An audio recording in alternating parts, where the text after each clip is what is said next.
man yastaghni yughnihillah. Barang siapa yang merasa kaya dengan Allah, maka dalam hatinya daripada memerlukan kepada orang, maka Allah akan cukupkan dia daripada segala keperluannya.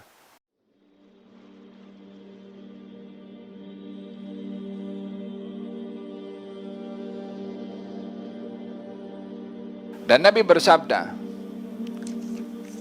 katanya, tidak ada sesuatu kebaikan daripada harta, maksudnya, yang ada padaku, maka aku tidak akan menyimpannya untuk diberikan kepada kamu. Namun, barang siapa yang menjaga dirinya daripada meminta-minta, maka dia akan dijaga oleh Allah. Barang siapa yang merasa cukup dengan Allah sehingga tidak meminta, tidak bergantung kepada orang, maka dia akan dicukupkan oleh Allah. Barang siapa yang ingin melatih diri dalam bersabar dalam kesusahannya dan tidak meminta kepada orang, maka dia akan dianugerahkan kekuatan untuk bersabar. Dan tiadalah seseorang diberi satu pemberian oleh Allah yang lebih baik daripada diberi, yang lebih baik atau lebih luas, melainkan daripada kesabaran. Maknanya tidak ada satu pemberian yang lebih baik dan lebih meluas daripada sabar. Penonton dirahmati oleh Allah Subhanahu wa taala, hadis ini mempunyai sebab nuzul, sebab turunnya, sebab wurud hadis. Beberapa sahabat Ansar berada dalam keadaan kesusahan. Di antaranya adalah Abu Sa'id Al-Khudri sendiri, perawi hadis. Sehingga perutnya itu diikat dengan batu sebab kelaparan. Maka ibunya mengatakan kepada Abu Sa'id, kau pergi kepada Rasulullah dan minta kepada Rasulullah. Sesungguhnya aku mendengar ada orang lain datang meminta kepada baginda, diberikan. Kenapa kamu tidak datang meminta juga? Maka datanglah Abu Sa'id Al-Khudri dan meminta kepada baginda Rasulullah, dan di situ ada orang lain daripada orang-orang Ansar yang juga meminta. Di sini kita mengambil satu pengajaran bahwasanya para sahabat ketika meminta kepada Nabi, memintanya itu dalam keadaan mereka terspit atau dalam keadaan susah sampai kepada peringkat mengikat perut dengan batu karena lapar. Baru datang meminta kepada baginda Rasulullah. Ketika diberi oleh Nabi, maka menginginkan yang lebih, maka diberi lagi, sampai 3 kali, sampai apa pemberian yang ada pada Nabi sampai habis. Lalu kata baginda Rasulullah, tidak ada apa yang ada padaku daripada kebaikan, harta, aku tidak akan simpan daripada kamu, yakni untuk aku beri kepada kamu.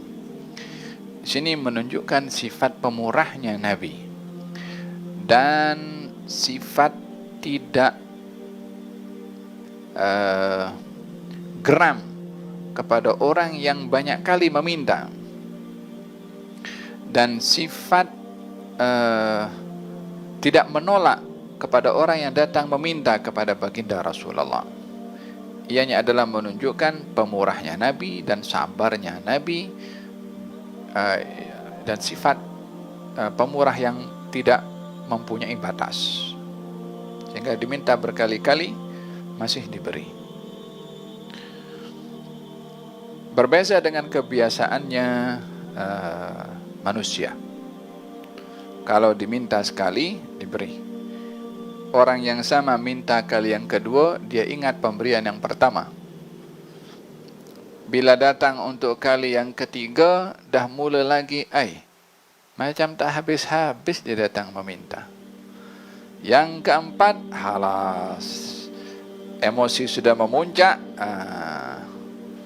Ada yang tutup pintu, ada yang tak jawab telefon, ada yang marah pun juga ada.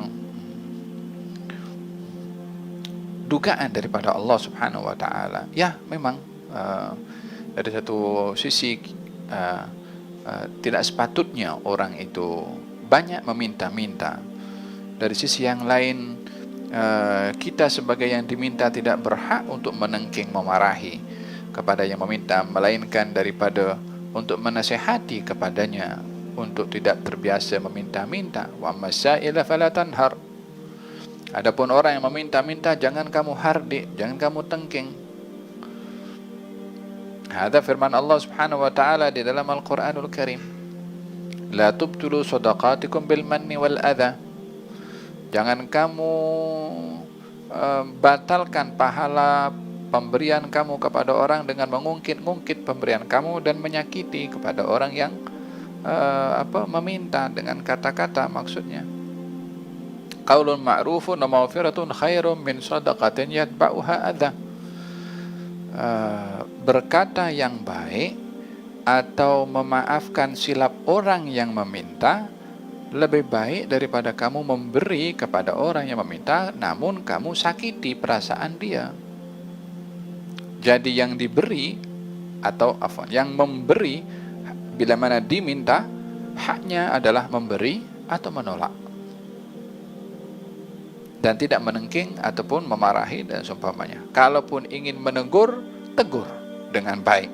Seperti baginda Rasulullah ketika didatangi oleh seorang anak muda meminta-minta, ditegur oleh Nabi. Katanya, kamu pergi potong kayu dan kamu pikul, kamu ikat, kamu pikul dan kamu jual. Lebih baik daripada kamu minta-minta kepada orang, terkadang diberi, terkadang tidak. Ini teguran supaya dia tidak terbiasa meminta-minta. Ada beberapa perkara terkait dengan orang yang meminta dan orang yang diminta. Maka ketika banyak kali dia meminta, kata baginda Rasulullah, kalau ada pada aku tak akan simpan, aku bagi kepada engkau. Dan ini tetap akan diberikan oleh Nabi SAW. Namun di sini tegurannya, waman yasta'fif yu'iffahullah. Siapa orang yang dia yasta'fif? Apakah yasta'fif? Menjaga air muka daripada meminta. Yu'iffahullah, maka Allah akan jaga air mukanya untuk tidak jatuh meminta-minta. Artinya akan datang pemberian kepadanya tanpa dia meminta. Sebab dia jaga air mukanya daripada meminta, Allah akan jaga untuk tidak jatuh air mukanya, rezeki akan datang kepadanya tanpa dia meminta.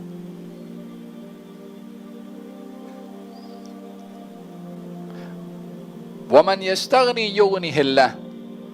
Barang siapa yang merasa kaya dengan Allah,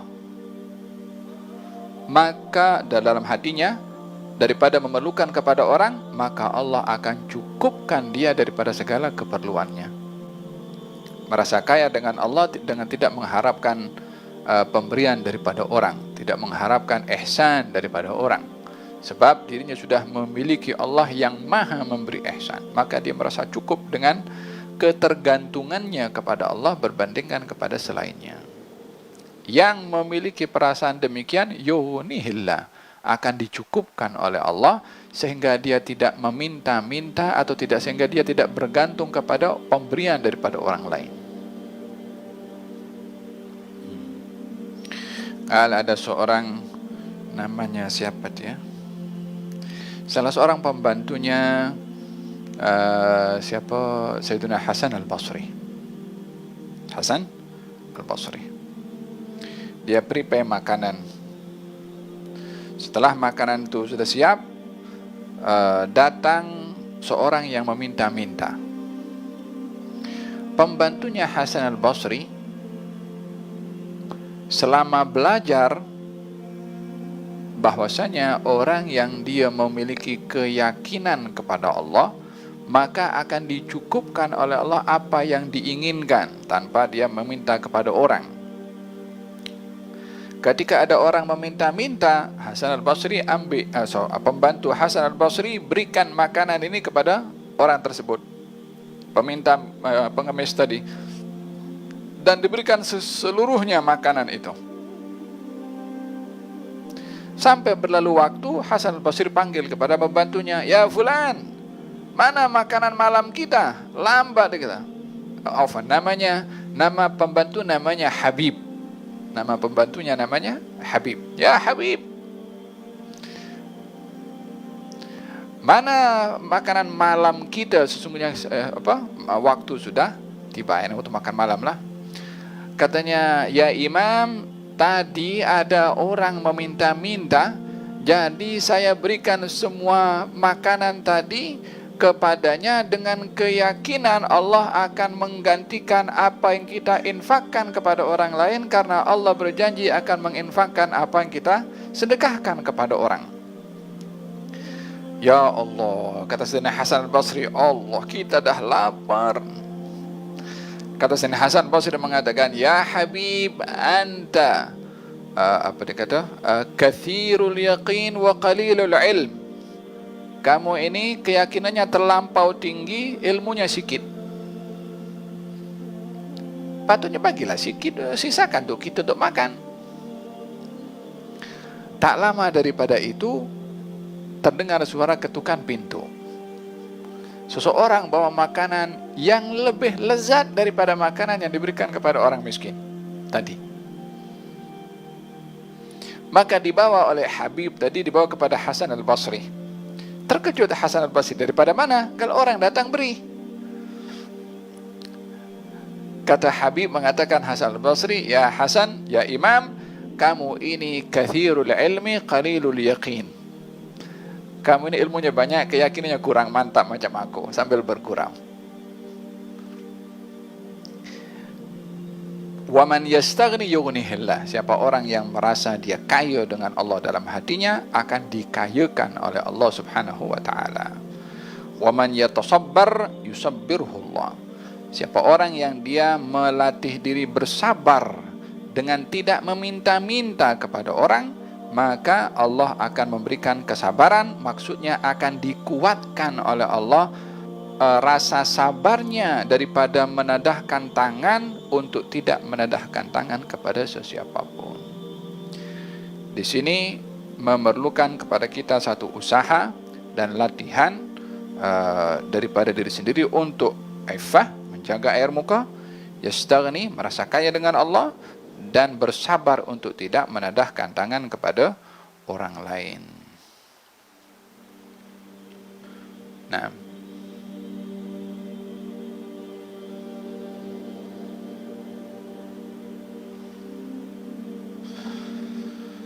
wa ma utiya ahadun khairan ata'an khairan wa awsa'a min as-sabri, dan tidak ada seorang diberikan oleh Allah satu pemberian yang lebih baik dan lebih luas daripada kesabaran.